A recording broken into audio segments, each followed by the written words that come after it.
Hello everyone, welcome to the channel. I'm Father Chris and this is WV Priest. This is a late night recording. I'm tired and I want to talk about church planting, Anglican church planting specifically. Now, one of the things that we talk about in Anglican church planting is being prayer book people. A lot of people love that about Anglicanism. They have a book in their hands, a physical book in their hands.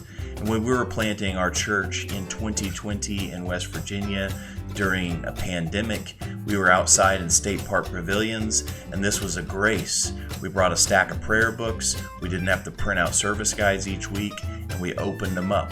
And people loved the prayer book. They got used to having it in their hands. It was good for their souls. Now, everyone knows that having a physical prayer book, or the prayer book in general, can be daunting for new people. As soon as we got into a building, we began the conversation of, do we need to project? Do we want to have words on a screen? Part of that conversation was we didn't want to put screens in the service, both projector screens as well as television screens, because we didn't want to draw attention to a screen. Thankfully, we had a white space on the wall, and so we projected our liturgy onto the wall. It's black most of the time, so your eye is not drawn to the wall, and it saves a lot of setup. It's hospitable for our guests. They can follow along very easily on the screen. Everything that's responsive is on the screen. It's very easy on volunteers because it takes us about 5 or 10 minutes to get the service set up in OpenLP, which I'm going to show you here in a little bit. It's very cost effective. It's not fancy. OpenLP is a free open source presentation software. Works really great for Anglicans. It works really great for non-Anglicans as well. We've had the power go out several times. We picked up our prayer books and we had church. If you need electricity to have church, you're probably not doing it right. So let's look at OpenLP. What is OpenLP? How does it work? And is it very helpful? Let me show you. One of the nice parts about OpenLP is once you have the liturgy in there, most weeks it's very simple to swap out a few songs, and especially once you have a large list of songs that you've already used, it's as simple as adding a song to the service. When you change seasons, a few things might change, like the opening acclamation and various other parts of the service, but that goes pretty quickly, and once you get into the season, then you're not changing very much. I have all of these files that I'm happy to share with anyone who wants them. Please don't make it yourself if you don't have to. One thing that you will run into each week is that you'll have to put the psalm in there, responsive psalm for the liturgy. You can see over here in my parts of the service that we have opening acclamations for different seasons here.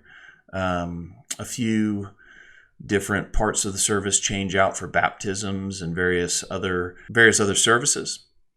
And then you'll see down here we have a collection of psalms.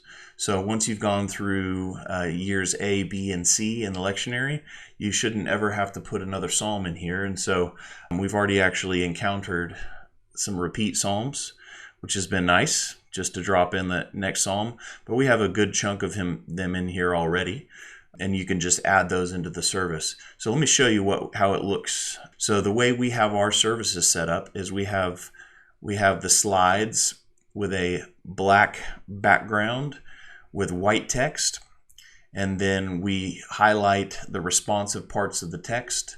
We quickly go through the service, and everything looks really clean. And like I said, you could do this with a screen. One of the issues you have with a screen whenever you are projecting onto a screen is even whenever you just have a black screen, there's still the visual element of having a large screen in the space that you're in, which might not be that big of a deal.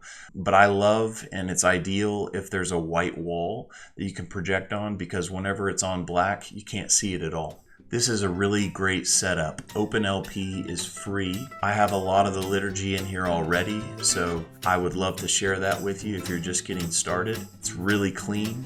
It's great for visitors. And the biggest thing as a church planter is week in and week out, you are not making service guides, you're not making bulletins, you're not making song sheets and all of the stuff that can be very tiresome. It can be very hard to get volunteers to take those roles. It can be very costly in the long run, especially if you're running the Kinko's or a print shop. And ultimately, it frees you up and gives you time to devote yourself to the scriptures and preparation for worship. So that's been it. This is our first church planting tips video, specifically with an Anglican flavor, but this can apply to a lot of other traditions. Embrace the tradition, simplify your workflow, and eliminate busy work so you can be free to do ministry and be devoted to the scriptures week in and week out. Thanks for watching. If you have any questions, I would love to answer questions. If you'd like to have a conversation, get in touch with me. I would love to do that.